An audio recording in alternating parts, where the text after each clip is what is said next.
Olá, boa noite, sejam bem-vindos. Mais uma segunda-feira aqui na roda. Quero agradecer todos que estão conosco às segundas-feiras.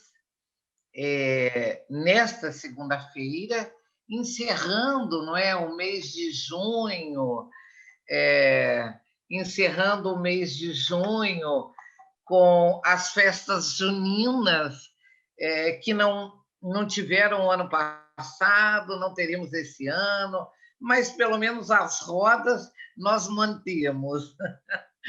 E esperamos que no próximo ano a gente possa estar comendo uma paçoca, um milho cozido, tomando um quentão, né? Um vinho quente, né, Patrícia? Então, eu quero, de antemão, agradecer a todos vocês, agradecer a PUC, em nome da Amanda, que gentilmente nos cede esse espaço, todas as segundas-feiras.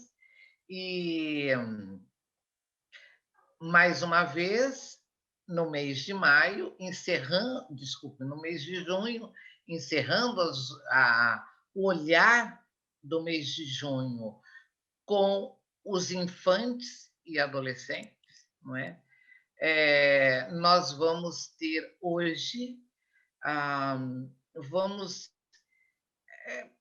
deixar, não é, algumas interrogações, vamos deixar algumas questões para que vocês, não é, profissionais da área, pais, não é, ou educadores, é, continuem pensando, não é, sobre a questão do desejo negado. Esse foi o nosso tema durante o mês de junho, de crianças e adolescentes, numa provável, não é, clínica online. Quer dizer, estamos chegando a pensar que a clínica analítica, a clínica médica, a clínica psicológica, o escritório do designer, o escritório do contador, eles já estão quase todos em casa, não é? Então, nós precisamos pensar nessas crianças e adolescentes, não é?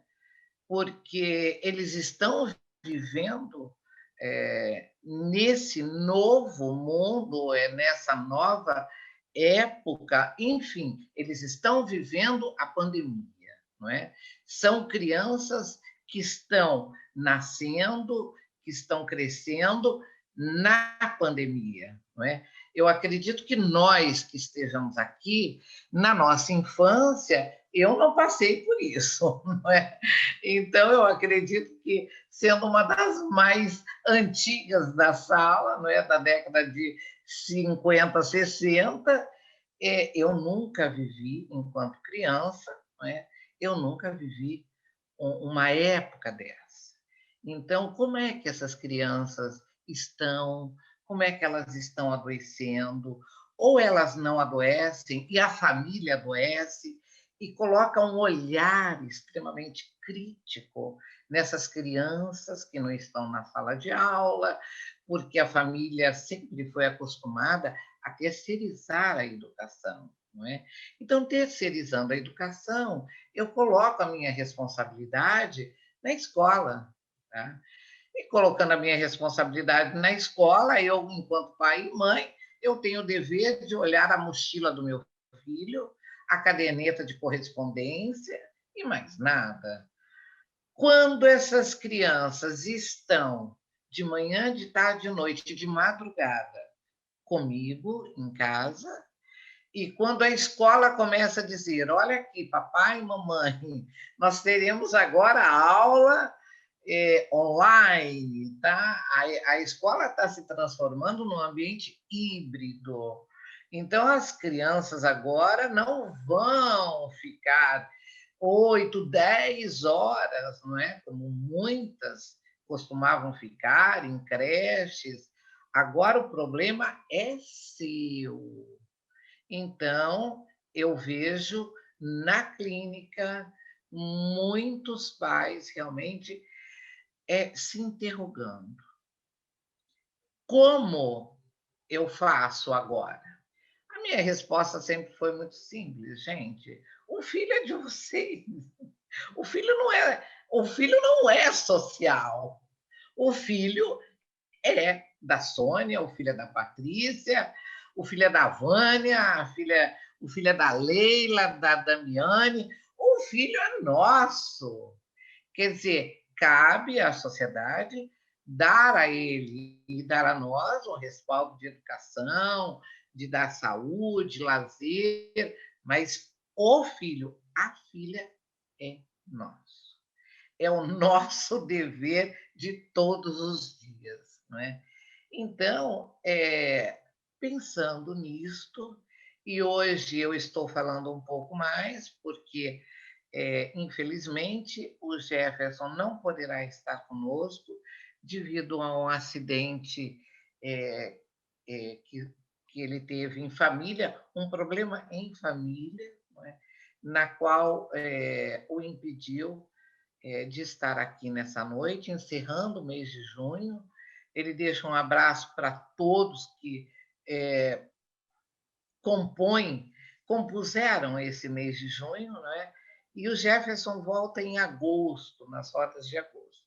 Mas, como todos nós temos imprevistos, hoje, infelizmente, ele teve um imprevisto na família e não pôde estar aqui. Então, eu e Patrícia tivemos que repensar como seria a roda de hoje e então já dei essa introdução um pouco mais longa, porque pensei, não é? E vamos começar a falar então de uma criança, de um adolescente que foi pensada por Freud. Interessante, né? Freud, trabalhando na clínica de adultos, não é? Com Catarina, Ana O, Dora, não é? Trabalhando a questão da histeria, não é? Ele não deixou por menos. Ele inicia uma reunião, eu brinco que às quartas-feiras eu sempre coloco um curso, uma reunião, porque eu gosto de demarcar as quartas-feiras da Associação Psicanalítica de Viena, né? Olha que charme. E a roda de conversa teve que ser na quarta, desculpe, na segunda, porque na quarta eu sempre tenho algumas questões já normalmente são cursos, né? Então, eu brinco que agora as reuniões freudianas passaram para segundas-feiras aqui na PUC da Gávea, né? E cada um no seu pedaço, no seu quadradinho, né?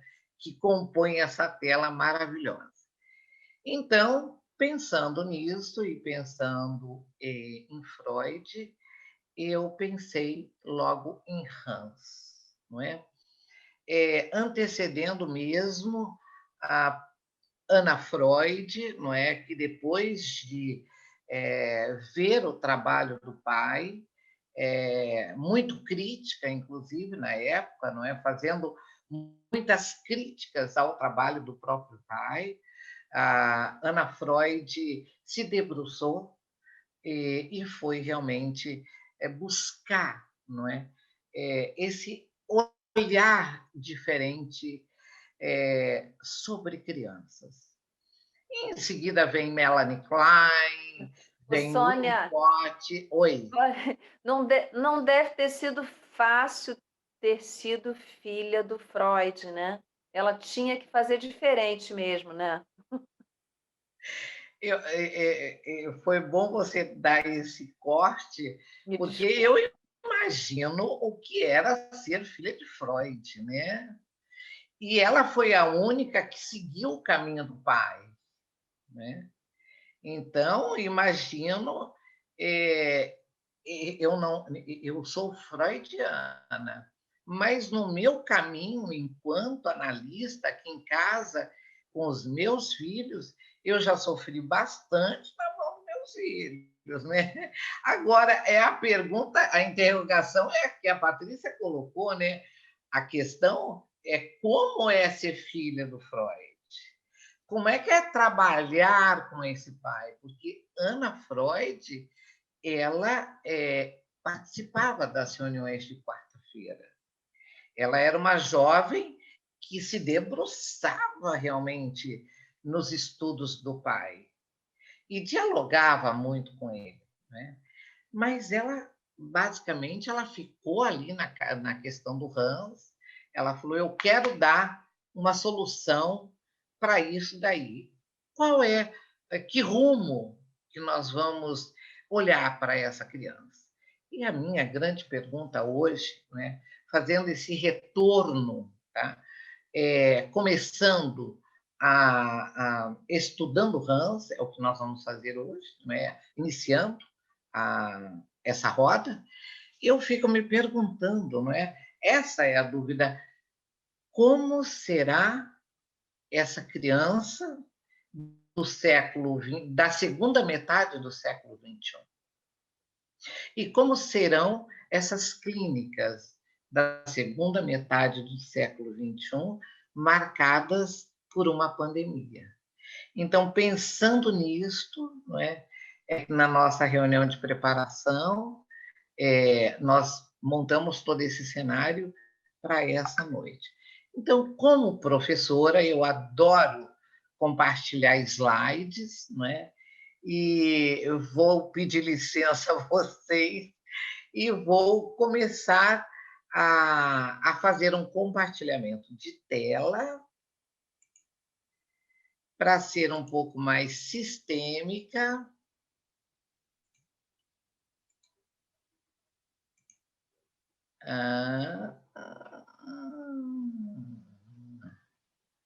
Aqui. Pronto. Então, vamos lá. Como é um caso clássico, pessoal, eu imagino que muitos de vocês já tenham visto, estudado Hans, não é? Tenha as suas interpretações. Eu aqui vou dar a minha, tá? Então, é mais uma interpretação. E que depois vamos abrir para discussão, como todas as segundas-feiras, tá? Fiquem à vontade para fazerem as perguntas, discordarem, concordarem, completarem. Vamos, então, falar um pouco do pequeno Hans, que aí, essa palavrinha, uma criança com medo, essa é uma frase minha, tá? Para mim, no meu olhar, Hans é uma criança com medo. Bem, então, eu imagino, eu tive a felicidade de conhecer Viena e fui até a casa onde hoje é um museu, não é? De Freud. Né? Abergaz 19. Exatamente. Tá?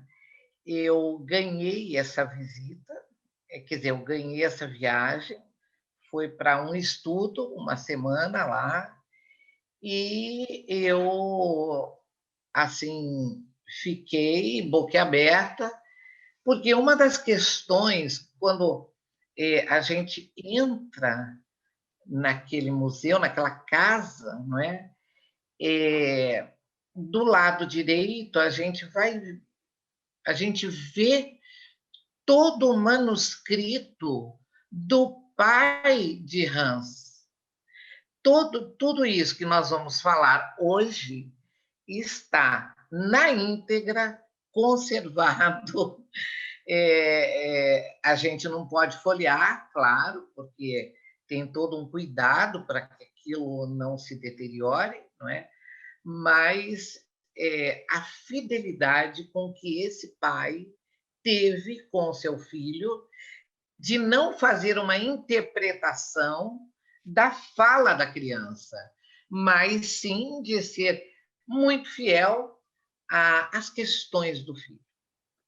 Então, vamos lá. Em 1909, claro, 1909, gente, início do século XX, em Viena não havia automóveis. O que existiam eram bondes, mas esses bondes eram puxados por cavalos. Tá? Então, imaginemos, não é, uma cidade onde não tinha carros, como nós temos agora, não é? Viena ainda é uma cidade conservadora. Imagino que 1909 era mais conservadora, tá? Mas as ideias férteis afetavam as artes e as ciências. Então, apesar de ser uma província, vamos chamar assim, ali borbulhavam muitas mentes, não é? Muitas cabeças preocupadas com as artes, com a filosofia, com as ciências, de um modo geral. Então, integrante de um dos principais círculos progressistas da época, o museólogo e crítico Max Grave frequentava as reuniões na casa do seu professor Sigmund Freud. Eu quero, nesse slide também, lembrar a vocês que o pai de Hans era um museólogo, tá? E ele trabalhava com óperas. Tá? Ele não era psicólogo, ele não era psiquiatra, ele não era neurologista, ele era um musicólogo, um artista, trabalhava na área da cultura e da arte, mas era, primeiro, ele fazia terapia, e dois, ele gostava do assunto. Então, ele pode, como nós estamos fazendo agora, ter acesso, qualquer um, à obra freudiana, a discussões freudianas, porque o que nos interessa aqui é o sujeito, é o ser humano, não é a titulação que compõe esse sujeito. Tá? Então, essa era a visão desse grupo, não é? Que se reunia às quartas-feiras. E Max Grave era um museólogo e estudava com o Freud e era o pai de Hans. Bem, nessa época, imagine, uma cidade provinciana, início do século XX, a sexualidade era um tabu. Tá? Quer dizer, imagine hoje, não é? Nós falamos olha, desculpe, na roda passada sobre a questão da educação sexual com criança, não é? Sobre os tabus que ainda existem. Ainda, nós estamos no século XXI e tem professores, eu mesma dei um exemplo, ou se não foi o Júlio, mas eu tenho um exemplo de muitos professores que não sabem, dizem para mim, Sônia, eu não sei como lidar com esse assunto. Tá? Eu não sei como lidar com esse assunto. E tem pais e tem mães que trazem essa questão até o consultório, não é, Patrícia? A gente vê a angústia de pais, por exemplo, tendo que conversar com seus adolescentes. Tá? Bem, então nesse cenário, não é, que Freud surgiu como aquele que oferecia liberdade de expressão e condenava, gente, a repressão da atividade sexual. Tá? Bem, fazia descobertas sobre a sexualidade infantil, e Freud também pedia aos membros do seu grupo de estudo que compilassem observações sobre a vida sexual dos seus filhos. Muito bom aluno, Grave, em sua casa, percebe que depois do nascimento da caçula, chamada Hannah, O seu filho de 3 anos, que é Hans, havia passado a investigar a sexualidade, coisa que pai do século XXI precisa fazer todos os dias, do raiar do sol até o pôr do sol, tá? Observar, observar. Tá? Bem, então, ele começa a nesse momento, tá? Onde o pai de Hans observa que o filho desperta no filho uma certa curiosidade sobre sexualidade a partir do momento em que chega a irmãzinha, tá? Hans também começa a ter alguns incômodos. Quais eram esses incômodos? Ele começou a perceber mais os ruídos que vinham da rua, tá? Mesmo porque ele tinha horário para dormir, né? Então, todos os dias, ele ia para o quarto dele às 9 da noite, mas, de um modo geral, a criança demora para pegar no sono, né? Então, até pouco, aqui no relato, né, diz que até poucos meses antes da chegada de Hannah, tá, da irmãzinha, Hans tinha um sono regular, tranquilo, porque ele adormecia ao som da voz da mãe. Olha que interessante, tá? Então, a mãe, eu imagino que essa mãe, muito zelosa, ia lá, cantava, contava historinha, fazia uma massagenzinha nessa criança, e ele ia relaxando, não é? E com isso o sono era mais gostoso, o sono chegava logo, ele dormia, ficava tranquilo, tá? Mas nos últimos tempos ele havia se acostumado, contra a sua vontade, né, a ter que dormir com os seus ursinhos, com os seus trenzinhos, tá? Sem perceber que a mãe ia lentamente abandonando, né, o costume de fazê-lo dormir. Então, ele começa a perceber a ausência dessa mãe, não é? E começa a perceber que ele tinha que fazer o quê? Pegar o trenzinho, pegar o ursinho, porque a mamãe tinha alguma outra questão que ela tinha que resolver e não poderia ali 100% ficar com ele. Tá? Bem, e isto tudo, este cenário, acontece quando? Com o nascimento da irmãzinha, a rotina da casa mudou. E Hans, aos poucos, se dando conta de aspectos que antes ele não percebia. Um deles é esse ruído na rua. Então, quando ele ia para o quarto, ele não tinha mais o som da voz da mãe, então ele ouvia o ruído do quê? Dos cavalos, que passavam puxando o bonde, dos cavalos que ficavam parados ali na frente da casa dele. Enfim, esse era o veículo da época. Tá?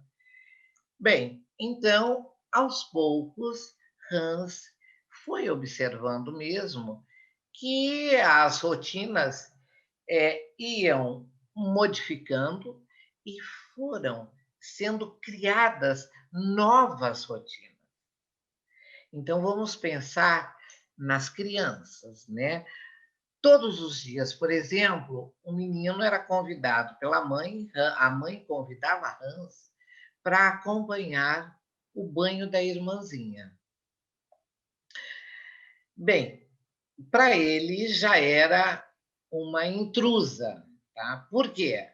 Porque essa menininha estava no quarto do papai e da mamãe, o quarto do qual ele já não podia mais usar como ele usava. Então, essa criança, Hans, começa a fazer uma associação de que, ai, ai, ai, ai, ai, essa bichinha aí veio para tirar o meu sossego, tá? Não gostei. Mas ele aceita, não é? Ele vai aos apelos da mãe, ele cede e vai ajudar a mãe a dar banho. Não é? Quer dizer, não ajudar a mãe propriamente dito dar banho, mas ele fazia bolinhas de algodão, ele observava a mãe dando banho na Hannah, não é? E para a mãe, então vamos olhar agora, vamos observar o olhar da mãe. Essa mãe muito zelosa com Hans, ela queria o quê? Ela queria que se criasse logo um vínculo entre ambos, tá? Para quê? Para que não houvesse ciúmes, tá? Por parte de Hans, que estava no olhar dele perdendo, tá? Alterando, modificando o cenário da qual ele era o único príncipe. Tá? Então, veja bem, essa mãe ela é muito atenta aos sentimentos do primogênito. Mesmo porque ela já tinha sido paciente do Freud. Então, a mãe também já fazia análise. Olha que interessante. Então, essa mãe, ela docemente ela chamava o Hans, né? Vem, Hans, me ajude aqui fazendo bolinhas de algodão. Mas já despertava em Hans um sentimento do qual a mãe ainda não toma conhecimento, tá? É de que esse menino, de que o Hans não estava vincularizando com aquela irmãzinha. Ele estava olhando, sim, para aquela irmãzinha como uma intrusa. Opa, ela está no lugar que eu sempre ocupei. Vamos lá. Então, continuando nessa linha da atenção, não é? Da atenção, vejam bem, eu estou chamando a atenção para vocês, tá? Pais que estão aqui na sala hoje, não é? Para observarem, tá? Porque os pais de Hans, eles eram atenciosos, eles eram muito tranquilos. Então, eu digo mais uma vez para pais: pai, mãe, tá? Mantenham a sua tranquilidade, o máximo que vocês puderem. Não aguentando, tem que recorrer realmente a um tratamento, tá? Mas nós não podemos é, ultrapassar uma linha que eu chamo de uma linha muito tênue, que é quem eu sou e aquilo que eu quero que o meu filho seja. As expectativas que eu jogo, tá? Sobre as crianças e sobre os adolescentes. Então, esse serzinho, não é? Que nasceu e vive sobre os meus cuidados, ele tem, sim, uma vida própria, ele tem desejos próprios, ele tem olhares próprios. E nós, pais, temos que ser como os pais de Hans, atenciosos e tranquilos. Como eu disse, Max Greif trabalhava com teatro e quando Hans fez 5 anos, ele passou a frequentar os ensaios de ópera com o pai. Olha que interessante, um registro do Hans. O garoto observava o pai, que saía sempre com o mesmo livro de páginas, tem uma palavrinha errada ali, de páginas amareladas debaixo do braço. E esse livro de páginas amareladas, ele era encapado com tecido verde, mas era um verde já encardido pelo tempo. Isso daí a gente pode ler nos manuscritos, tá? que já foram, claro, editados do próprio Max Grave. Tá? Isso era a observação desse pai. Olha que coisa mais bonita. Tá? Ele olhava o filho, não é? Que observava e depois perguntava para ele. E esse livro, por sinal, é do Kant. Não é? E o Hans, quando pergunta a ele explica para o filho. Não é? Então, ao perceber e ao se deparar com uma pergunta, responda.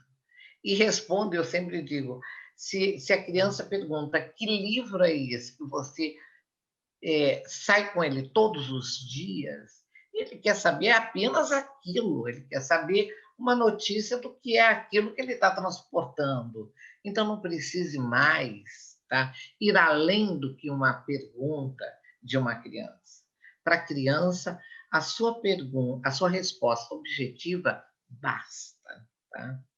Então, a família era uma família, como eu falei, tradicional de Viena, que se reunia todos os dias para o jantar, mas às quartas-feiras o Grafe se apressava para o seu compromisso na casa do Freud, porque a quem havia... Assim, quem apresentou Freud para o pai do Hans foi a esposa, tá?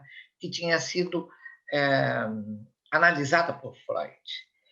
E nesse dia da semana, então, às quartas-feiras, havia a reunião da Sociedade de Psicologia, não é de Psicologia, não, da Sociedade, desculpe, reunião da Sociedade Psicanalítica das quartas à noite. E foi criada em 1902 por um grupo, não é, eclético, de vários cientistas da área da saúde, artistas, filósofos, sociólogos, enfim, não era um grupo fechado, restrito a psicólogos, psiquiatras e neurologistas. Não, era um grupo extremamente heterogêneo e foi a partir daí, em 1902, que foi dado início à história do movimento psicanalítico. E vamos lembrar, então, que isso começa em 1902, mas a história do Hans se passa em 1909, tá? Então, esse grupo já se reunia e, com toda certeza, eles discutiam sobre Catarina, Dora, a teoria dos sonhos, enfim, discutiam vários temas, como nós discutimos aqui às segundas-feiras. Bem, essa investigação era conhecida do casal Grafe, que encontrava em seu filho a confirmação das ideias psicanalíticas sobre a organização genital infantil, descrita por Freud em 3 ensaios sobre a teoria da sexualidade. Então, para quem é leigo no assunto, gente, baixem essa teoria freudiana, principalmente pais, professores, tá? Vocês que trabalham com crianças, né? Leiam um pouquinho dessa obra, dos 3 casos sobre a teoria da sexualidade, que tem muita coisa já comentada, tá? Nas redes. E isso é muito interessante, para exatamente vocês entenderem que Freud, como eu disse na semana passada, não estava institucionalizando o sexo. Não, ele apenas estava reconhecendo movimentos pulsionais nas crianças. E na casa do Grafe, a mãe e o pai já começavam a observar que Hans tinha dado um nome para o seu pênis de faz pipi. O faz pipi era o pênis do Hans, que ele, inclusive, gostava de manipular em determinados horários. A mãe e o pai, quando viam, diziam a ele: olha, não é legal ficar manipulando, tá? Então, para de mexer no faz pipi.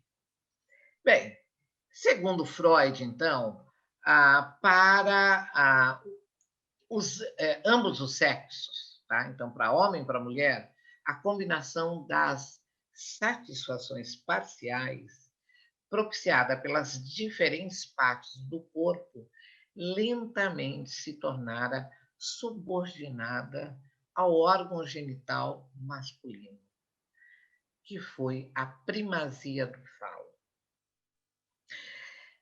Pessoal, nós estamos no início do século XX. Ali, o Freud diz: nós vivemos numa sociedade machista. Ele não usou essas palavras, mas quando ele fala, nós estamos subordinados à primazia do falo, ele está dizendo que nós estamos numa sociedade onde os meninos, os meninos, os jovens, os homens têm a primazia do falo sobre quem? Sobre o gênero feminino. E, na sequência, ele, veja bem, como é que o Freud vai chegando a essas observações. Por quê? O Freud tinha pedido nas quartas-feiras que os pais observassem os filhos. Grafe, em casa, observava sistemicamente Hans, fazia as anotações, e, além de fazer as anotações, ele dialogava com Hans.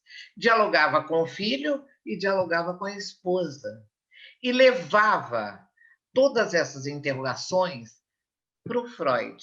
Então, Hans nunca esteve fazendo um tratamento sistêmico com Freud. O tratamento do Hans foi feito a partir da fala do pai. Tá? Ele foi no máximo 2 vezes, mas não para fazer tratamento. Ele foi, sim, para conhecer onde o pai ia, quem era o Freud, aquele amigão do pai. Tá? Bem, então, numa dessas investidas, tá? Sobre a observação do Hans com a irmãzinha Hannah, o sono intranquilo pela falta da mãe, o Hans abordou o pai e disse o seguinte: papai, eu sonhei com Maria. Quando eu estava dormindo, eu pensei que estivesse em Gmunden com ela. Bem, o que acontecia? A família tinha uma propriedade no campo. Tá? Em determinadas épocas do ano, eles iam para lá e o Hans brincava com as meninas. Na realidade, Maria era a mais velha e tinham 2 pequenininhas. Uma era a Helga, a outra não me lembro o nome dela. Tá? Mas eram 2 menininhas da idade dele e a Maria era a mais velha, a menina maior. Tá? Então, eles gostavam de brincar nesse sítio, tá? Ou nessa praia, não sei onde era, e, de repente, o Hans, no meio do nascimento de Hannah, dessas observações todas do comportamento de Hans, ele chega para o pai e diz: papai, eu sonhei com Maria, e eu pensei que estivesse em Gmunden com ela. Minutos depois, ao escutar seu pai, olha aí, relatar o mesmo sonho para a mãe dele, dizendo que o filho havia sonhado que estava em Gmunden, imediatamente Hans diz, ele corrige o pai. Ele fala: papai, não foi bem assim. Foi bem a sós com Maria. Então, o sonho foi: eu não estava em Gmunden brincando com todo mundo, não, eu estava sozinho com Maria. Então, nessa época, Hans tinha 3 anos e 9 meses. Faziam apenas 4 meses que a Hannah tinha chegado. E a gente já começa a perceber, não é, um chamado de Hans para a ausência da mãe. Ele podia ter sonhado com a Helga, por exemplo, que era da idadezinha dele, que ele brincava em Gmunden, tá? Mas não, ele sonhou com a irmã, com a mais velha das irmãs, que era maior, tinha mais ou menos uns 12 anos, então ela não fazia parte da brincadeira das crianças, tá? Como a mãe, não é? Como a mãe, o desejo de estar com a mãe é manifestado num sonho. Papai foi bem a sós com Maria. Bem, então, gente, eu estou fragmentando todo o caso, tá? Pontuando apenas o que mais eu quero conversar com vocês, mesmo porque não é uma aula, não é sobre um caso clássico. Aqui nós vamos numa roda. Daqui a pouquinho a Patrícia vai falar. Patrícia, inclusive, me dá um pit stop aí. Fala, Sônia, eu estou sem hora aqui, daqui a pouco eu vou embora, até às 10. Bom, então, assim como havia para Hans um mistério sobre a função do faz pipi e o seu papel para as diferenças que organizam o mundo, havia agora, para quem observava essa situação, um segundo enigma formado pelo sonho de Hans. Um enigma do sonho, um enigma pela voz da mãe. Hans, durante um passeio, viu um cavalo que caiu na rua, tá? E ele começa a ficar com medo desse cavalo, não é?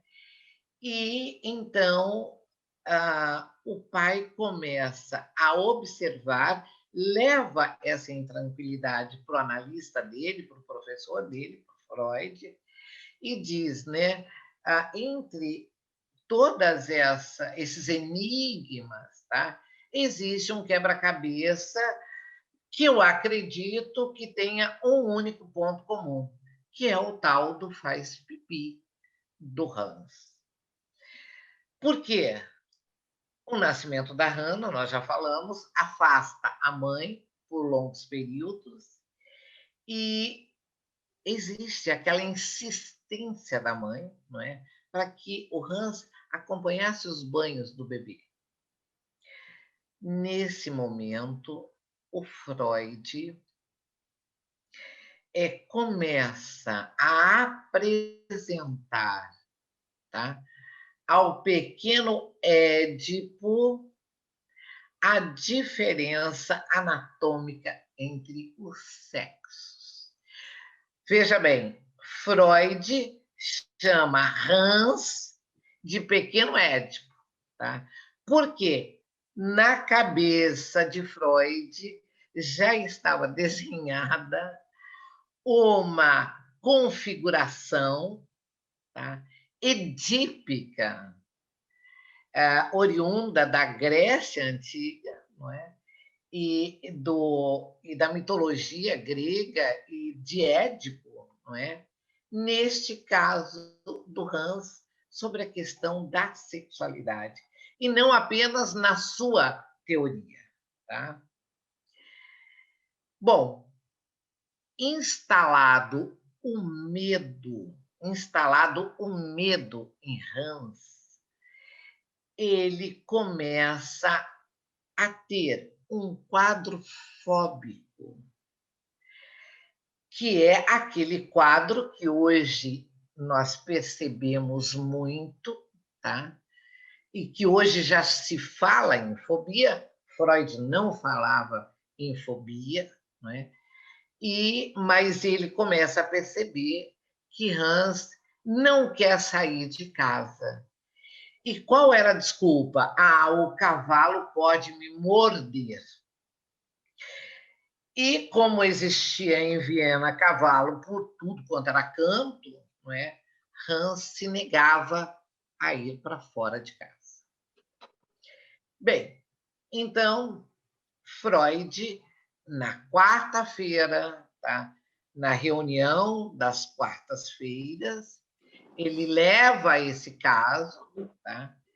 E começa a fazer uma, uma analogia com o caso edípico grego do Édipo, tá? E associar, fazendo essa analogia de Édipo com Hans, ele chama o Hans de o pequeno Édipo, porque a história da origem grega, de origem grega, ajudava a compreender que essa relação especial dos meninos com a mãe ocorre e ocorre frequentemente.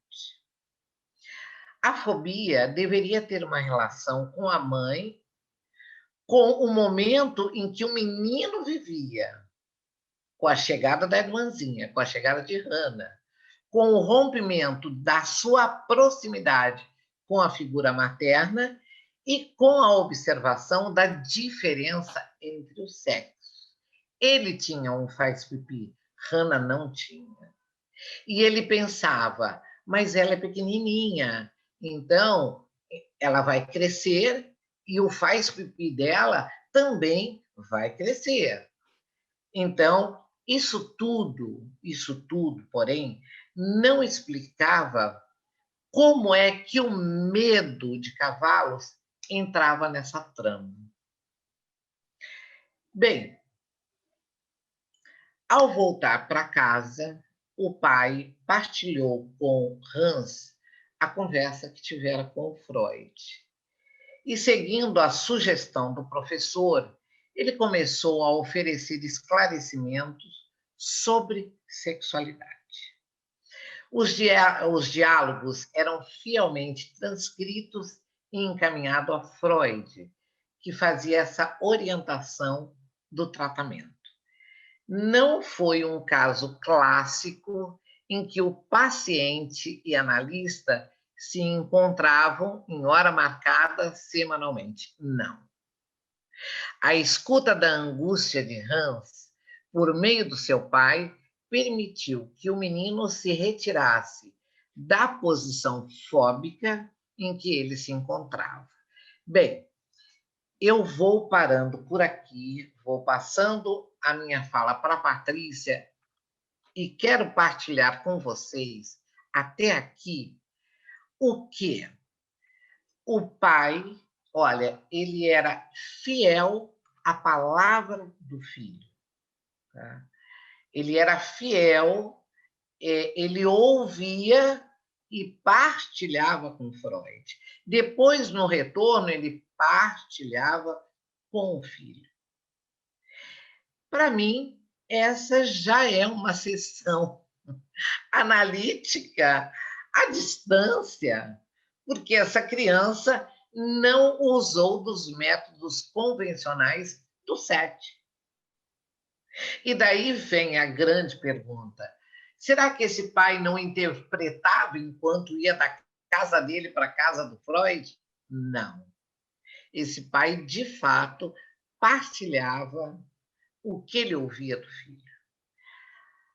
Bem, como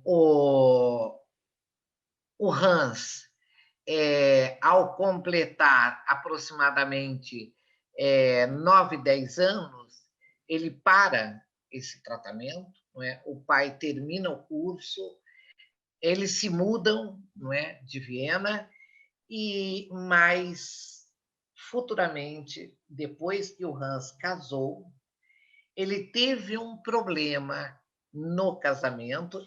Vejam que a questão edípica da angústia fóbica não foi resolvida. Tá?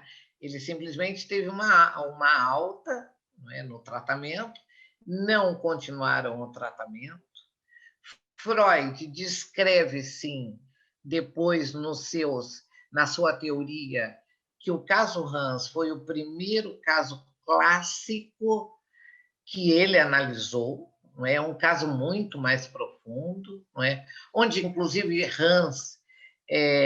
Freud, desculpe, solicita Graefe para trazer desenhos do Hans, não é?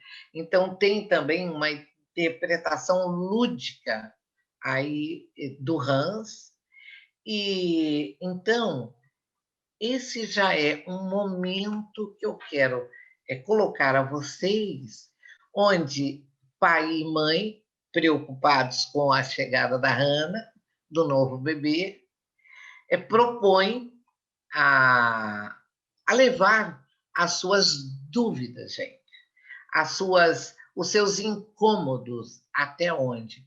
Até um psicanalista. Então, 1909, já temos um novo set. E agora? Que tipo de setting, que tipo de espaço nós estamos pensando para essas nossas crianças do século XXI? Muito obrigada, Patrícia. Segue aí, segue o barco. Vou interromper o compartilhamento e, por favor, pode seguir a sua fala. Boa noite a todos. Vamos seguir, vamos caminhar alguns séculos aí para a gente pensar junto sobre isso. É curioso que a psicanálise dá margem, né, quando a gente trabalha entre pares, né? Eu me refiro a psicanalistas, a todo o nosso mundo, né? Assim, a supervisão de casos clínicos, são nosso cuidado para manter uma clínica psicanalítica. Então, esses encontros promovem discussões de interpretações possíveis para um determinado caso, às vezes auxilia uma pessoa a pensar de um jeito, a outra de outro, tudo isso faz parte de um movimento em relação aos casos clínicos. E o que eu acho que a gente, logo no início, né, já pensou um pouco junta, que foi muito poder pensar, né, na análise online com crianças, é possível, não é possível? Eu acho que juntas nós logo nos remetemos ao caso Hans, né? Foi inevitável aí, porque por tudo isso que a Sônia trouxe, né, onde ela aponta aí que realmente o Freud trabalhou num modelo não convencional, né, para a época, para o atendimento dele de 5 vezes por semana, num setting específico, né, no que ele estava inaugurando como um setting, que vai fazer parte do nosso questionamento daqui hoje, e que tem que ser feito, né? O que é o setting, né? O que vai se transformar nesse setting? Então, o próprio caso Hans, ele inaugura uma possibilidade da psicanálise, né? Do auxílio da psicanálise dentro da neurose infantil. E por isso é que muitos outros autores questionaram essa modalidade. Eu estou aqui falando, mas eu acabei lendo aqui, eu me senti em Viena. Eu também, né? Eu é uma viajante total, né? Já me senti em Viena quando você trouxe essa informação para a gente.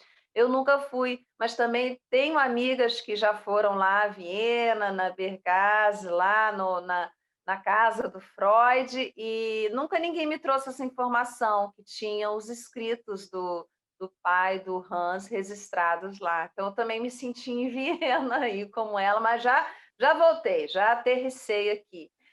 Vamos aterrissar aqui, né? Nós estamos É, no Rio, na PUC, na Gávea. Ou é, melhor, eu estou no Recreio, a Patrícia está em Copa, a eu gente, sei que tem a Gisela Milagres, que está lá em Laranjeiras. Cada um aqui, alguns que eu conheço, eu posso identificar, cada um está num local, né? mas nisso aqui que a gente também transformou num setting, usando esse conceito de uma maneira mais abrangente, né? Num espaço, Exato. um espaço protegido, como a gente fala, né? Um espaço de ética, um espaço que né, as rodas se transformaram, né? Num espaço de informação, de acolhimento, de perguntas, de respostas, na medida do possível. Então, aqui também é um set. E aí, voltando lá, né, em 1909, ele foi também muito questionado em relação a isso. Então, hoje, para pensar a questão hoje, eu acho que foi providencial poder falar um pouco do Freud. Inclusive, quando você falou da Ana Freud, na verdade, existia, né, antes da gente ter o que a gente chama de psicanálise infantil, que eu colocaria aqui, acho que a Sônia também, entre aspas, né, porque a psicanálise é a psicanálise, é, a gente pode pensar que ela teve algumas, como não poderia deixar de ser, até para ser sujeito, né? Ela tinha que ser, porque como ser melhor que o Freud é um pouco difícil, né? Difícil. Então, é isso que a gente trouxe um bocadinho na roda passada, que precisam as crianças e os adolescentes, a questão do sujeito precisa existir um espaço potencial aí para essa singularidade aparecer também. Então, a minha viagem aqui foi pensar, eu sempre pensei isso, mas trouxe isso hoje, que eu acho que a Ana Freud também queria ser sujeito nesse mundo e trazer alguma diferença. Então, ela aponta que a análise com crianças não era algo que se daria assim logo de imediato, né? Que era necessário uma determinada adaptação, vamos dizer assim, o encontro muito próximo com os pais, mas não no sentido de que a gente também tem muito contato com os pais. Quando se propõe a atender criança, você tem que tá firme para também atender aos pais que não são todos como esse aí, né, do Hans. E ela acreditava que precisava ainda de muita informação, que a criança poderia, vamos dizer assim, omitir informações no campo da análise, né? E isso precisava ser feito com o pai, que entra aí uma questão também muito da educação, né? A psicanálise, a educação, a formação dessas crianças e tal. E a partir daí a gente tem outras mulheres aí na psicanálise que, que eu acho que vem trazer uma experiência, né? Para a gente um pouco distinta da Ana Freud, embora da Melanie Klein, as duas foram rivais mesmo, mas assim, outras Rivais, que, né? rivais. Era E briga, eram brigas homéricas, né? homéricas Tudo nas em favor reuniões da dos nossos sociedade pequenos, né? britânica, né, as duas, que traz um outro conceito que eu acho que pode ser estar mais próximo, né, do que a gente entende como a possibilidade da psicanálise com crianças, que entende que a criança, por exemplo, a gente experimenta isso na clínica, né, ela pode saber dividir o que é do espaço dela para aquelas crianças que já fazem análise, né, ou as que estão começando agora, que a gente vai falar disso também.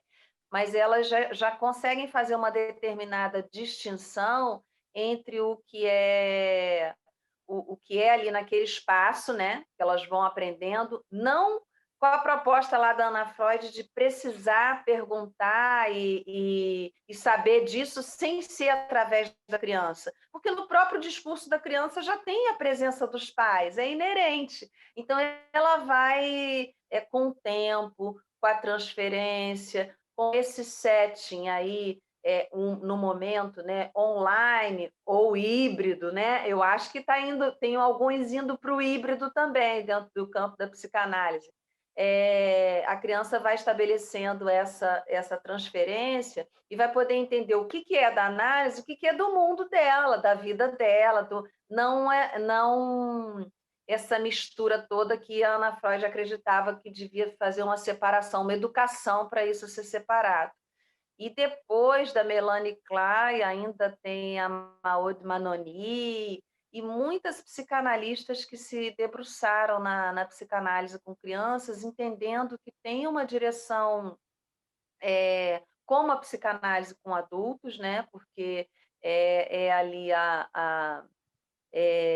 vamos dizer assim, uma determinada interpretação, né, do inconsciente só que a criança traz uma variação assim de possibilidades, né? E essa psique, como a Sônia trouxe o Hans aí em pleno início da infância, caminhando para o complexo de Édipo, com a criança tem que lidar com mil travas, mil tramas psicológicas aí ao longo do crescimento dela, como a gente trouxe em outras rodas, né? Crescer não é fácil. E a partir daí aí tem a brincadeira com a criança, o desenho, os jogos, os contos de fadas, né, que nós trouxemos a importância disso já desde da primeira roda, uma série de recursos que vão poder ser trabalhados com a criança. Agora, e o online, né? E a criança no online? Eu acredito que nós temos assim uma demanda que foi. Eu acredito na atual conjuntura, né? Nem tanto ao céu, nem tanto à terra. Então, a gente tem uma demanda, que muito é falado por aí, né? Os psicólogos. A gente já trouxe tanta coisa aqui, a gente já falou sobre isso, né? Psicólogo no online, como que as pessoas estão se apresentando, estão fazendo para ajudar e tal.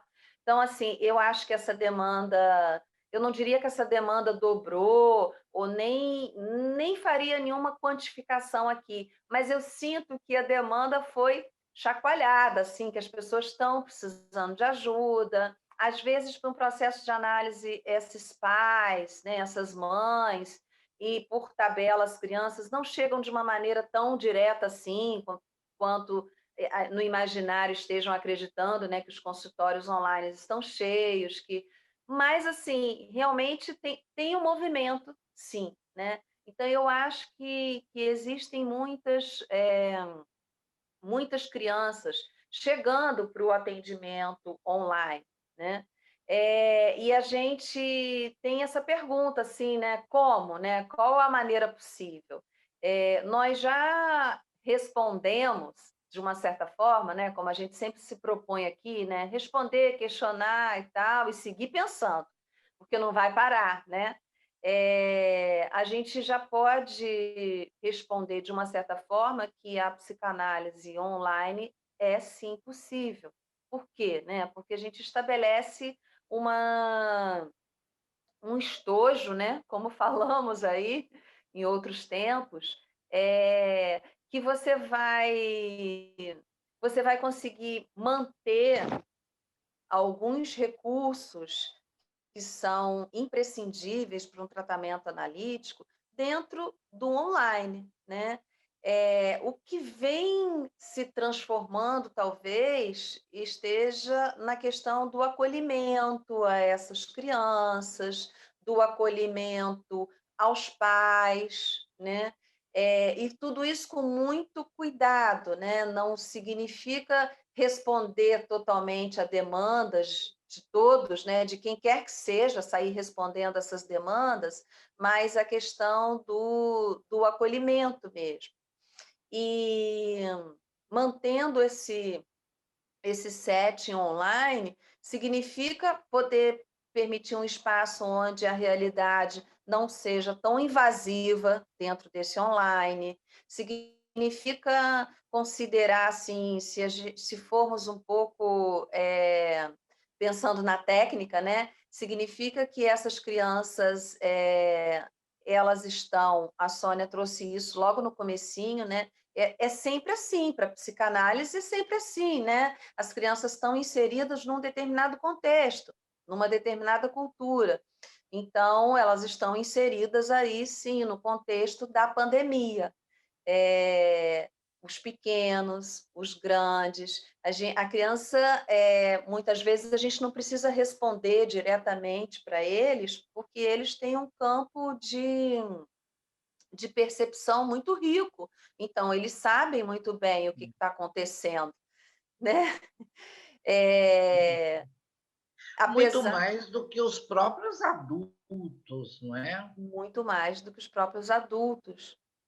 A Eu quero gente só fazer um recorte aí, faz. Patrícia, interessante. Eu faço supervisão, eu tenho 3 grupos que eu supervisiono, e um deles é só de criança. E Então vou parar de falar aqui, conta pra gente. não, espera aí. São psicanalistas, inclusive lá do Nordeste, é um grupo lá do Nordeste. E esse grupo trabalha especificamente com crianças, né? Eu nunca fui, eu fiz o meu trabalho com crianças, não é? No meu início da clínica, mas depois realmente eu migrei, não é? Eu gosto mesmo de trabalhar com neurótico que baba, né? Então, eu gosto de trabalhar com a questão severa da doença, mas sou supervisora desse grupo. E algumas experiências têm sido assim marcantes. Uma delas é que uma das estudantes, não é, das minhas alunas em supervisão, ela mora em Salvador e ela resolveu ir para o Lago do Tororó, tá? Eu não sei se vocês conhecem, mas é o lago, um lago lindo, que nem a Lagoa de Freitas aqui de vocês, não é? E no Lago do Tororó tem figuras, não é, dentro do lago, não é, como a árvore de Natal aqui. Só que essas figuras lá são permanentes. Então, uma dessas minhas alunas, né, em supervisão, resolveu tratar. O setting dela é lá na Lagoa do Tororó. Hum. Então, ela usa a música, tá? Eu fui no Tororó, beber água, não achei. Quer dizer, ela usa a canção, ela usa o espaço da lagoa, da água, as figuras que estão no cenário, que compõem o cenário, que são figuras, são baianas, são figuras da Bahia ali representados, não é? Não são artistas, não, nem famosos, mas são figuras de baianas, de pessoas comuns, tá? De baianos, né? Então ela usa, quer dizer, ela está estimulando exatamente a, a, o cenário lúdico dessas crianças, não é? Então, na semana passada, em supervisão, ela disse o seguinte: Sônia, quando eu saí de dentro do meu consultório e comecei a ir para o Tororó para fazer as sessões de lá,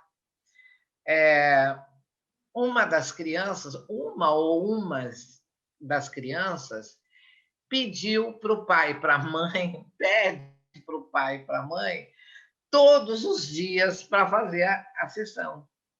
Então, interessante, tá? As crianças, inclusive, a fala dela, uma das falas é que a criança disse para a mãe, para o pai: Papai, liga para o meu analista. Uhum. Eu preciso do meu analista. Olha que interessante, não é? Para a gente verificar já uma composição do cenário lúdico sendo altamente modificado. Quer dizer, essa moça, esse rapaz, no caso dessa criança é um rapaz, tá? Está utilizando de um cenário externo, público, tá?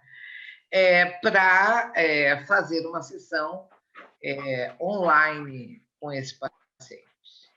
Então vejam que já existem e a criança, não é, já fazendo um apelo, inclusive de estar mais do que uma vez ali no setting com o seu analista. Papai, liga para o meu analista, eu quero ter análise hoje. Tá? Então, interessante a resposta dessas crianças, não é? Patrícia, desculpe. É muito, né? Que eu acho assim, ela já delineou aí o que é esse espaço, né? Os pequenos eles vão entendendo, né, que não é a professora, porque no início às vezes tem eu não diria uma confusão, mas são crianças, né? As crianças aprendem muito rápido, mas chamam de tia, né? Eu já atendi muito criança, assim, trabalhei em projetos sociais, né? Então a gente atende muita criança e tal. Então, depois, com o tempo, eles vão se situando dentro desse espaço que é tão importante, né, o que a gente chama de setting, seja ele qual for, porque para um psicanalista, né, para a militância aí dos anos, a gente já passou por muitos lugares, então nem sempre o enquadre era dentro de uma sala bonita, decorada, cheia de brinquedo, né? A psicanálise o que a gente está fazendo aqui nas últimas rodas, né, onde a gente viu que o online chegou para ficar, né? Foi de uma certa forma imposto, né? Teve um imperativo assim do online para tudo, para as crianças na escola, nas aulas, para alguns tratamentos, né? No começo também isso foi muito falado. Algumas crianças que fazem ou faziam tratamentos importantes, elas logo de início não puderam ficar sem, né? Então muita coisa pelo online também.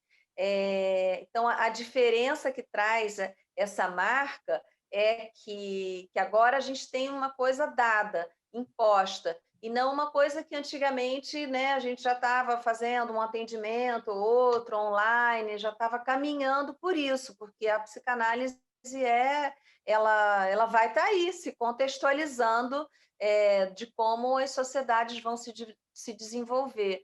Então, nesse momento, eu acho que eu não estou querendo trazer aqui que é simples, né? Passar de uma questão presencial com esses pequenos para uma questão do online. É complicado, mas é algo que a gente vai ter que trabalhar muito, porque essas crianças também estão inseridas nesse contexto onde o laço social está mudando, né? É um outro engendramento, e ela também, junto com o analista, vai ter que se haver com isso. Ela vai aprendendo esse espaço se algumas condições estiverem mantidas, né? A ética do analista. Quando eu falo do acolhimento, não significa que o analista precisa se colocar o tempo inteiro. Aliás, ele quase não precisa se colocar, né? É claro que a criança fantasia muito e vai perguntar muita coisa, como alguns analisando os adultos também perguntam, né? Mas aquilo se reverte para ser trabalhado ali na sessão por eles, né? Então, por que tantas curiosidades, né? Então, acho que aquilo se reverte. E aí, mantendo essa lógica aí e não deixando que esse real invada esse nosso espaço, seja no online com crianças, seja numa praça com crianças. Alguns analistas, não é a primeira vez que eu escuto isso, mas alguns analistas já estão frequentando alguns lugares. Algum movimento já existe para fazer isso que a gente chama de híbrido, né? Essa mistura, que também tem que ser cauteloso, né? Porque o semblante do analista também tem que ser mantido. Então, você entra, você sai, você entra no online, você encontra na praça, você está aqui, está ali, né? Então, essa postura, esse semblante também tem que ser único, né? Nesses espaços. Essa é o grande desafio também. E diga. Não, essa questão da postura do analista, não é? É uma questão, inclusive, ética, não é? Quer dizer, você, enquanto analista, você não pode estar no tororó. Eu me lembrei agora com a dica do Eric, tá? São orixás que estão representados, né? Ali no DIC. E então você não pode estar brincando com a criança no tororó. Você é o analista, tá? Então temos tem muita as análises em supervisão têm sido muito ricas nesse sentido, porque ah, os nossos colegas estão também num turbilhão, né, Patrícia? Sim. Porque aonde eu estou? Com quem de fato eu estou? Aqui tem uma pergunta interessante, tá? Como funciona com os pais no online? Eles deixam a criança responder ativa na análise? Você já pode continuar por aí, tá? Já. Então, eu acho que nesse é uma pergunta que diz respeito ao que a gente chama aí desse enquadre, né? Lembra que a gente falou muito disso, né? Da matriz variável e a matriz constante ali para a psicanálise, para esse setting psicanalítico. Então, assim, milagres não acontecem. É claro que a gente precisa de um espaço preservado para a criança, né? Para ela falar, para ela estar. Então, o sigilo e a individualidade vão ser necessárias sempre. Só que eu acho que é uma pergunta que dá margem para mais coisas a partir do momento que a gente está falando aí também da possibilidade da análise online com crianças e como eu chamaria assim, dessa participação, de uma certa forma, dos pais. Porque nós psicanalistas, às vezes temos muitos receios, né? Já participei de alguns grupos de supervisão também, receio no atendimento com criança por conta dos pais. Ah, eu não quero atender criança porque lidar com os pais é trabalhoso demais e tal. Mas é condição sine qua non. Então, se você não tiver o manejo para lidar com os pais, você realmente não pode atender crianças. Então, eu imagino assim que talvez em casos, né, que estão sendo mantidos online, ainda é preciso ainda falar com os pais e poder fazer determinados cortes, né, determinados limites e algumas separações, no sentido de ter um dia e um momento para falar com os pais. E aí acontecem milhões de coisas. Se a gente não tiver se não tiver esse semblante, se não puder estar contextualizada, né, com essa experiência atual que está nos convocando, às vezes entre nós, né, a gente fala, poxa, às vezes é até mais cansativo atender online, né, porque você tem que sustentar ali. Então, se você não conseguir lidar com limites, com ética, né, com manejo clínico, o real entra, né? Quando eu falo real entra, é isso de uma mãe, você está online ali com uma criança e a mãe entra e grita que quer falar com você e tal. Eu já passei por essa situação nesses tempos de pandemia, não era tão criança assim, né? Desse espaço que é curioso falar disso, assim, que essa mãe entra para falar para caramba e a filha dando risada, tá vendo?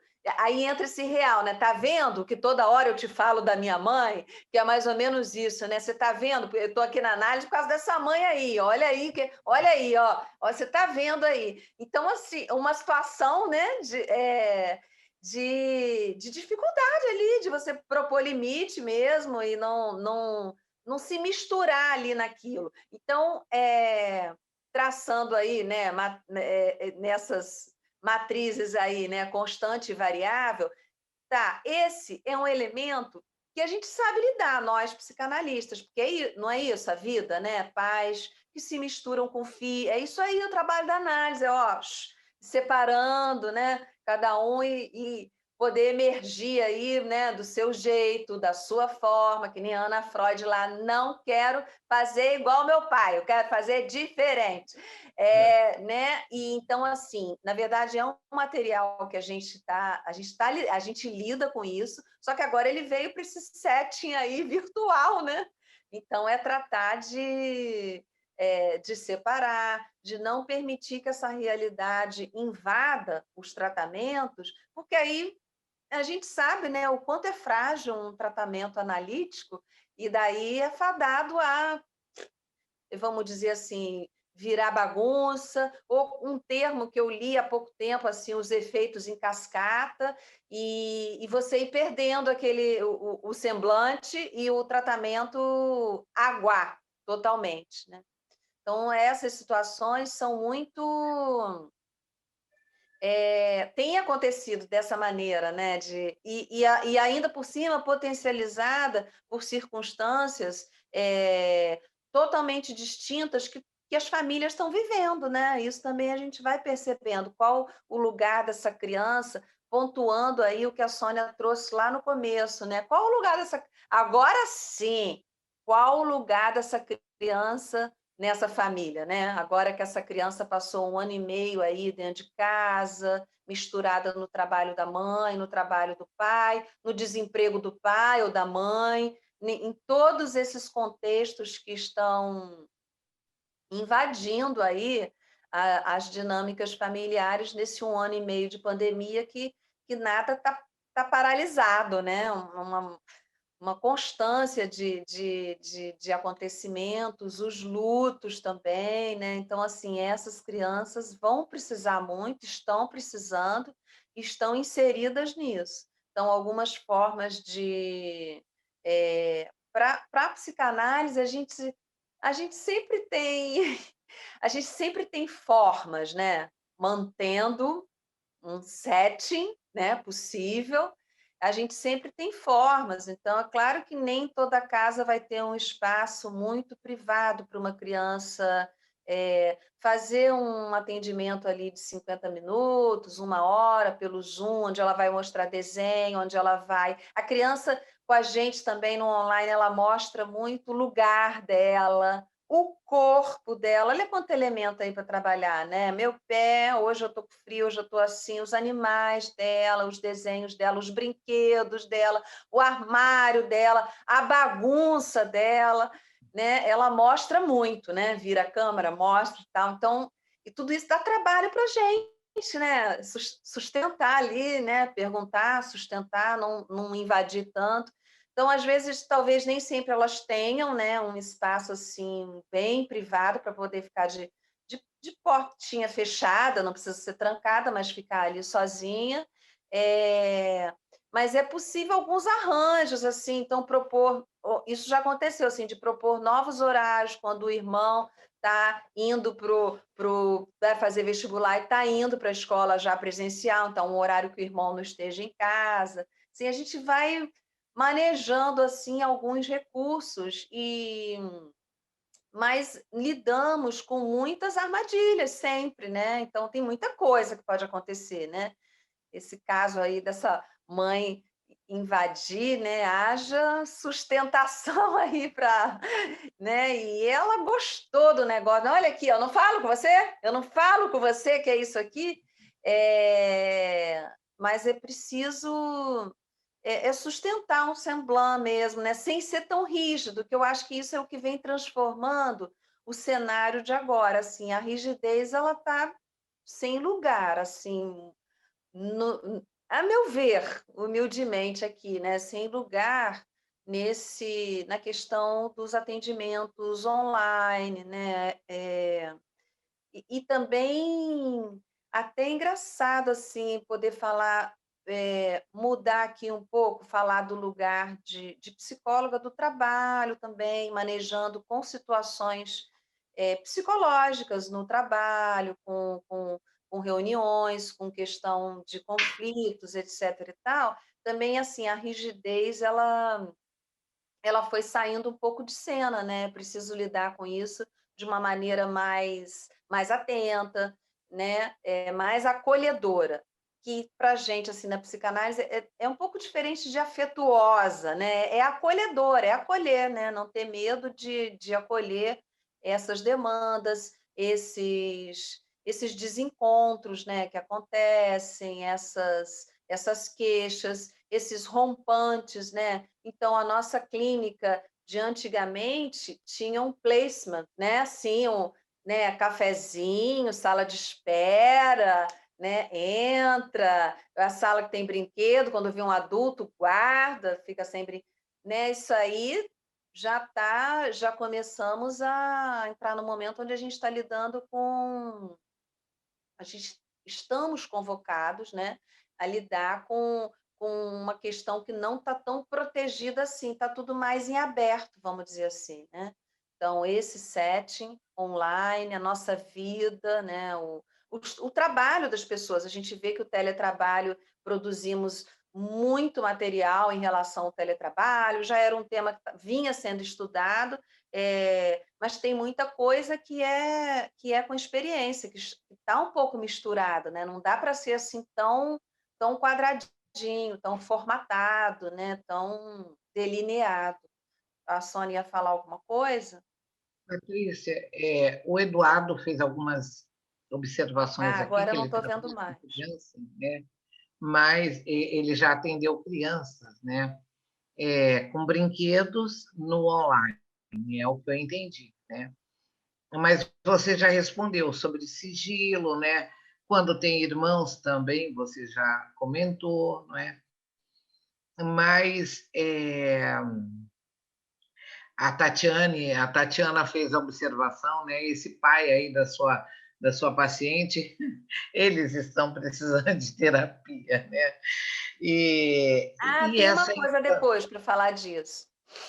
né? E aí o Eduardo fala, né? Engraçado é quando os pequenos pedem para ver sua casa também pelo celular, já que você está, de certa forma, na casa deles. Inverteu, não é?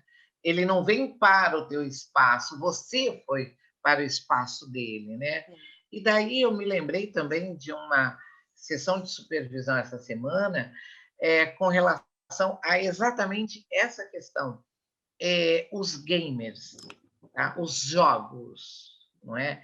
Então, adolescentes sugerindo, não é? Sugerindo ao analista, assim, espera aí, você pode ver o cenário que eu estava agora, um pouquinho antes de entrar para a tua sessão, né? Então ele mostra um game, um jogo, ele estava jogando, né? Aí ele vira a tela para você, ele mostra, não é? E exatamente nessa busca de uma maior identificação com o analista, não é? E nós estamos tendo essa oportunidade, né, Eduardo, da gente estar num espaço investido. Então ele não vem até nós é que estamos indo até a casa dele. E daí muitas leituras, não é, podem ser feitas, como bem a Patrícia falou, não é? Muitas leituras, mas lembrando que nós também temos hoje, não é, no online, os jogos, os filmes, não é? Então nós temos muitos aliados. Nós não podemos condenar. Ah, essa criança joga demais, essa criança vê filme demais. Vamos trazer essa realidade também. Quer dizer, essa é uma observação que eu venho pontuando nas supervisões, né? É a questão do rigor, né, Patrícia? Não podemos ser tão rigorosos. Não, só vamos brincar com Lego. Não, não. Se tem criança que não sabe nem o que é Lego, nunca viu um Lego na vida, tá? Então, vamos aproveitar, não é, de toda essa tecnologia à nossa disposição, tá? Então, hoje a gente entra na casa do paciente e ainda temos muitos recursos da rede da informática à nossa disposição. Uhum. Patrícia, eu prometo que agora eu vou ficar até Nada. o fim de boca fechada. É, é, assim, eu acho também que o que a gente vem falando é que, quem sabe, né? Eu não sei se isso é muito otimismo, mas quem sabe com as crianças em análise, os adolescentes em análise, esse uso da tecnologia é, possa ter uma proporção mais humana, né? Porque é muito, Exatamente. né, uma fantasia muito grande, a um mundo, às vezes, que estamos mergulhados. Isso aí invadiu muito a nossa realidade, né? Então, a gente tem agora e eu confesso que eu estou usando, hein? Esses dias eu fiquei me questionando. Tem o acelerador lá de mensagem de voz do WhatsApp, tudo precisa ser muito acelerado, né? Assim, muito rápido. Então, talvez assim o papel do analista menos rígido, né? Mas assim informado, eu acho que existe essa característica assim, o analista sim, é um profissional que não pode estar desatualizado, sabe? Não, não pode, assim. Eu tenho, eu conheço excelentes profissionais, assim, formada há muitos anos, né? A gente vai fazendo laços, amigos. Então, assim, tem muitos analistas que eu não estou fazendo uma crítica, mas assim, pessoas que não se atualizaram diante de tanta tecnologia ou diante de tanta informação, não diria só da tecnologia, mas a questão da sexualidade, né? Que a gente trouxe, que a Sônia, né, trouxe aí do caso do Hans, a gente pensa muito e atua muito na clínica com crianças na questão edipiana, e a gente precisa o tempo inteiro repensar isso, né, no hoje, como na questão de gênero. Então, assim, o analista tem que estar informado, atualizado, porque é um sujeito que não vai poder se espantar com as coisas que ele ouve, com essa demanda. Acolhimento é isso também. Então, quando eu digo que é diferente de ser afetuoso ou não, tudo bem que tem analistas que são mais duros, tem outros que são mais empáticos, né? Estilo, que a gente chama. Está no jogo, pode até ser, mas eu estou falando de acolhimento também, né? É isso que acolhe um paciente, é isso que delimita, assim, isso que faz uma borda aí também, nisso que eu chamo de set, aí online, presencial, na praça, no café. Às vezes a gente consegue ter uma privacidade no café, sabia?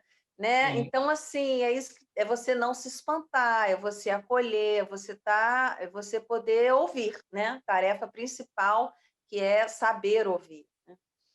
E não sei se eu saí muito do tema, mas tinha uma coisa que eu voltei aqui, não me fugiu. A questão dos pais no atendimento com criança. Não diria que é a questão, não sou grande estudiosa disso, mas uma coisa que a clínica e a experiência ajudou é isso que a gente fala eh, dos pais, né? E essa passagem ao ato aí que eu vivi, né? Que eu tive que sustentar aí, por exemplo, desse quadro aí que eu falei com vocês e tal. Mas esse paciente não era não é tão criança assim, mas a análise com crianças requer que a gente tenha também um acolhimento desses pais. Não, e tem que ter cuidado para esse discurso assim, vai para o analista. Esse pai tem que se tratar. Tem, né? Todo mundo deveria, vamos dizer assim. Mas, mas eu acho que no começo, né, dos atendimentos, no início da carreira, eu acho que perdi muitas crianças por isso, né, em achar. É como aquela coisa de você falar assim, isso aí não é comigo, não, né? Isso aí não é comigo, não. Você vai procurar um analista, isso aí não é comigo, não. E né? É. ressalvados os limites, né? Ressalvada o nosso papel, ressalvada a análise da nossa criança que está lá em análise com a gente, preservada a análise daquela criancinha, né? Eu acho que os pais também têm a nossa responsabilidade aí, né? Desse acolhimento, de, de delimitar, né? Já que a criança, em tese, é o quê, né? O pequeno ranzinho aí.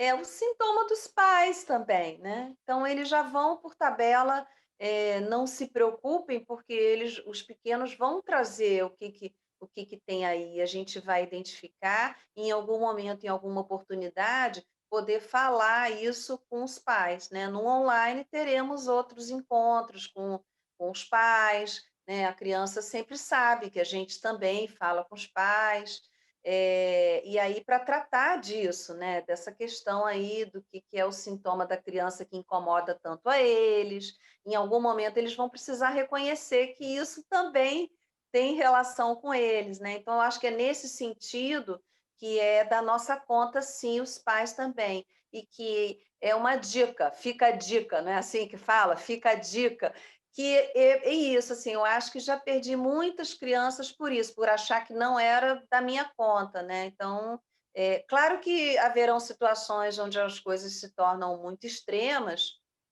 e a gente, com muito cuidado, né, Sônia? Porque também é muito difícil, mesmo enquanto psicanalista, você poder falar, vai se tratar, né? Requer um cuidado, né? Essa indicação, né? Isso aí é tratado com delicadeza, né? Não é tão simples assim falar para um pai vai se tratar. Afinal de contas, ele veio indiretamente se tratar. Quando ele procura uma analista, ele está um pouco disposto, vamos dizer assim. Embora eles possam estar cheios de neurose, de sintomas, cheios de equívocos, vamos dizer assim, eles também nos procuram com uma certa disposição, né? Em ajudar Sim, o seu filho, em sim. tratar o seu filho. Então, acho que isso tem que ser. É importante, né? Que isso seja considerado. Sim, a Patrícia lembrou bem, né? É o aconchego, gente. Quando o pai chega com uma criança, ele está chegando ali, porque ele sabe que na fala das crianças sempre haverá as figuras paternas, não é? Então, pai e mãe estarão sempre no divã, não é? Agora, lembrando, não é?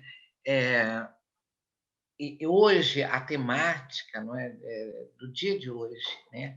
A clínica online, não é? Um repensar da clínica no online.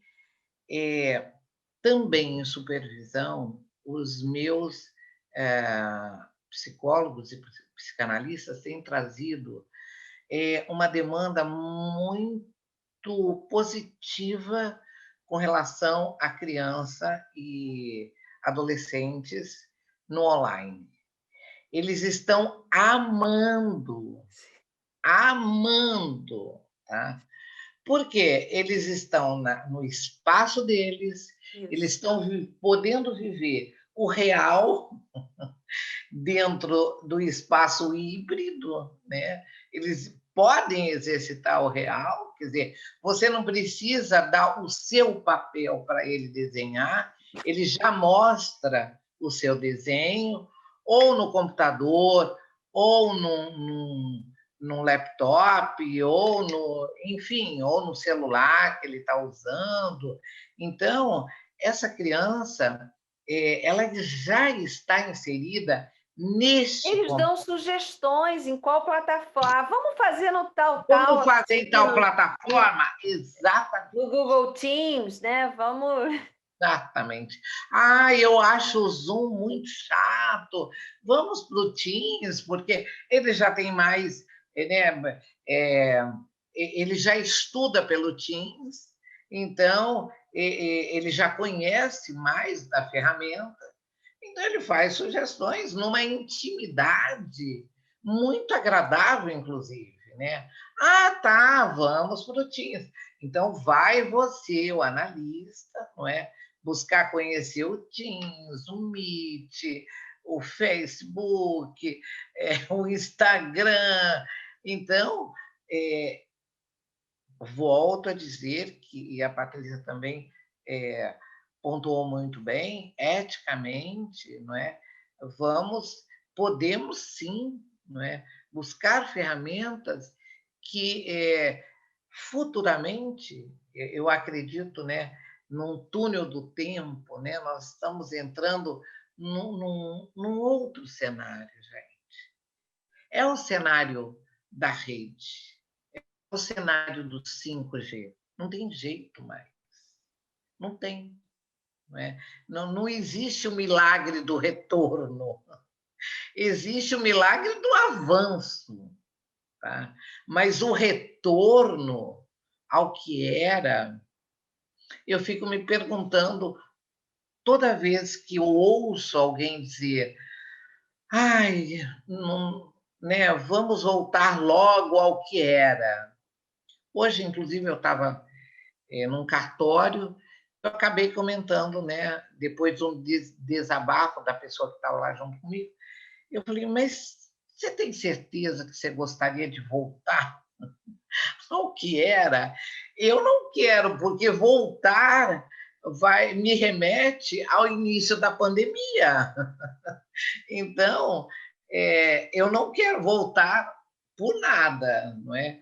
Agora, essas crianças, elas já estão inseridas nesse processo. Então, eu vejo, Patrícia, a clínica online com as crianças muito mais bem sucedida do que aquele consultório cheio de legos, né? De quadros, tripés para pintar quadro, não é? Hoje, a tecnologia nos permite, com mais, inclusive, com menos gastos, tá? Porque tem vários aplicativos gratuitos, inclusive, não é? Para você acessar a brincadeira, o jogo, o lúdico dessas crianças, não é? No qual esse mundo para elas está muito mais próximo delas do que da gente, porque elas nasceram com a tecnologia, né? Então eu brinco que essas crianças não são mais nem 5G, elas são 6G, não é? Porque 5G já está. Então elas são o futuro, tá? Elas são o que nós vamos começar a viver, né? Então fica aí, Patrícia, só complementando essa tua fala, a experiência do Eduardo aqui, né? Dessa inversão. Nós estamos lá, né? Elas Não têm uma eles outra estão. velocidade, né? Acho que eles têm sim uma outra velocidade. Quando a gente atende criança e adolescente, a gente também percebe essa diferença aí de gerações. Claro que tem seus gaps, né? Assim, eu trabalho com orientação vocacional também, e aí a gente vê que assim não dá para escolher basicão da OAV, não dá para escolher sem conhecer.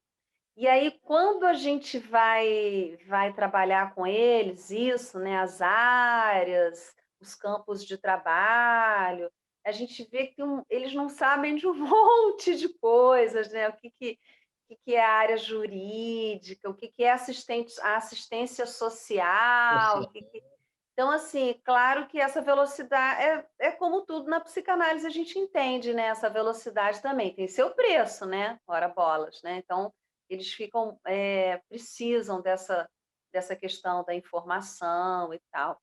E uma coisa importante, até que eu anotei aqui, assim, também percebo isso nos atendimentos com adolescentes, o início, principalmente da adolescência, assim, é que eles também adoram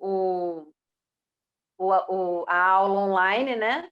Assim como muitos profissionais estão adorando o teletrabalho, Mas, assim, tem muitos adolescentes que não conseguiram se adaptar de uma certa forma, né.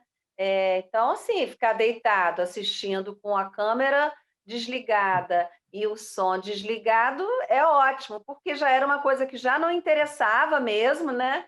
Então agora, então, tá moleza, né, pai e mãe trabalhando, né, sem ter aquela essa vida, né, pós-moderna que está dentro de casa. E que é um pouco diferente, aí entram as diferenças que a gente trouxe aqui, que a gente falou lá no começo também, quando a criança aprende o que que é aquele espaço dela. É diferente, entendeu? Então, a análise online, né, a Sônia falou, eles estão gostando, é capaz de isso ficar, né? E aí nós, analistas, vamos já ver com a nossa clínica aí, vamos fazer o quê? Vamos bater o martelo e vão continuar online com essas crianças e adolescentes, ou a gente vai trabalhar isso para flexibilizar, voltar? Não tem essa resposta ainda, mas é um pouco diferente da aula, né, porque é um modelo prático para eles, bom, né, eles adoram falar, eh, né, ou mensagem de voz, ou mensagens curtas, ou vídeos, não, né, quase não existe outra maneira de se falar que não seja essa. E eu acho que a análise online com criança e adolescente funcionou muito bem nesse sentido, mas traça aí essa diferença para as aulas, né. Tem os adolescentes, eu tenho adolescentes aplicados, né, aí com o Enem, com os processos todos, mas não todos, né, não foi um foi uma oportunidade de poder realmente ficar distante disso, que é esse espaço da escola, que é chato, que é descontextualizado para eles, então foi uma oportunidade tanto. Mas também eles vão pagar um preço por isso, né, então na análise, às vezes, com alguns deles eu trabalho isso, né. Então aí entrou um pouco de tudo, a demanda dos pais que traz aí tudo vira demanda para nós, psicanalistas, né, que: "Ah, Tudo. ele não estuda, ele não sei o quê, ele não sei o que lá". Então a gente trabalha dessa maneira, né, que também vai ter um preço em relação a isso, não que a gente vai conseguir transformar esse adolescente num adolescente super aplicado, que vai estar aí tendo aulas a fio, e nem atender, tampouco atender diretamente a demanda dos pais, mas poder trazer para eles a implicação, né, enquanto sujeito, que é um processo similar do que a gente faz com as crianças, né, disso que a gente está falando, né, desse sujeitinho aí, né, de ter um espaço para isso, para as suas questões, um espaço para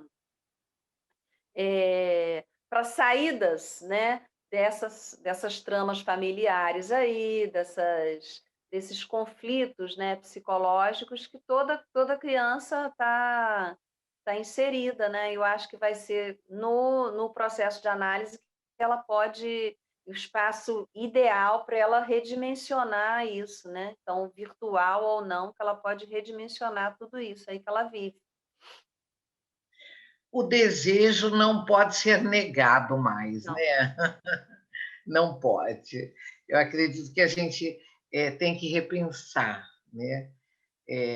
Na família, a gente precisa repensar essa criança, né? Eu, o Rodrigo gentilmente já fez uma postagem aqui no bate-papo, tá? Sobre as rodas do mês de julho, tá? Nós vamos ter no dia 5, iniciando as rodas no mês de julho, o Édipo Gay, né? O tema a ser debatido será o Édipo Gay. No dia 19, teremos a questão da inclusão, a psicanálise como uma questão de pele, a branquitude e a negritude. Tá? E no dia 26, o retorno do recusado, não é o retorno do recalcado, tá? Presta atenção aí, é o retorno do recusado. A escrita da escuta no racismo, na misoginia e na transfobia. Tá? Então, são temas densos, né? São temas, como acabamos de falar, a criança inserida, não é, no meio social, no meio cultural, nas famílias diferentes, não é? Gente, a família Doriana já acabou há muito tempo, não é? Então, aquela família empastelada, não é? Isso já não é o cenário do século XXI. Então, mas diante de todo esse cenário novo, onde nós, pais, não é? Eu já sou mãe e avó, não é? Então, eu tenho que passar aí por duas gerações e dois discursos diferentes, né? O dos meus filhos e o dos meus netos hoje, né? Que são diferentes. Então, nós temos que avançar, não é?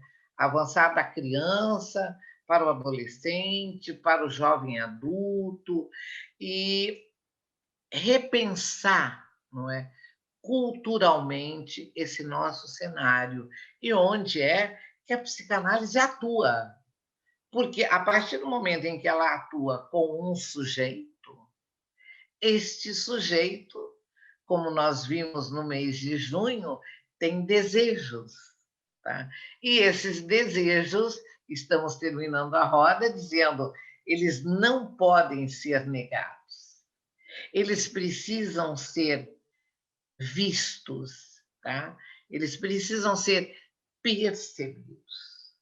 Então, a partir dessa criança, desse novo cenário, dessa nova polarização, não é?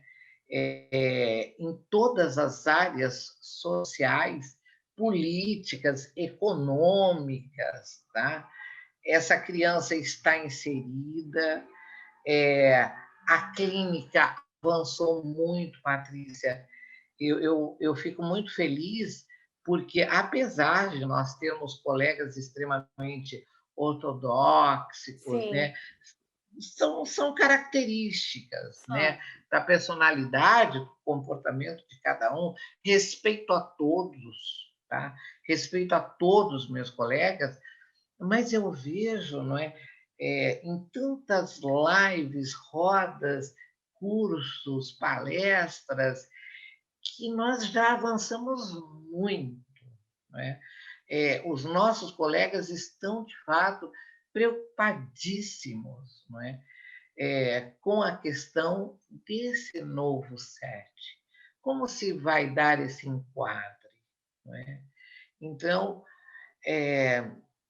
eu já vou chamando a Patrícia para suas despedidas, já vou me despedindo desse mês de junho, que eu adoro, né? Adoro festa, festa junina, Santo Antônio, Eu adoro agora vem junho São também. Pedro, São João, depois São Pedro, né? Agradecendo muito a vocês por estarem, fazerem essa composição no nosso cenário, né? Convidando para que venham junto com a gente em julho também, e agradecendo mais uma vez a Patrícia, que é, é, é minha parceiraça, inteligente, a beça, muito sagaz, e eu adoro essa gentileza com que a Patrícia dá essa tônica para a psicanálise. Muito obrigada, Patrícia. E a fala é tua para as nossas despedidas na noite de hoje. Eu sempre agradeço.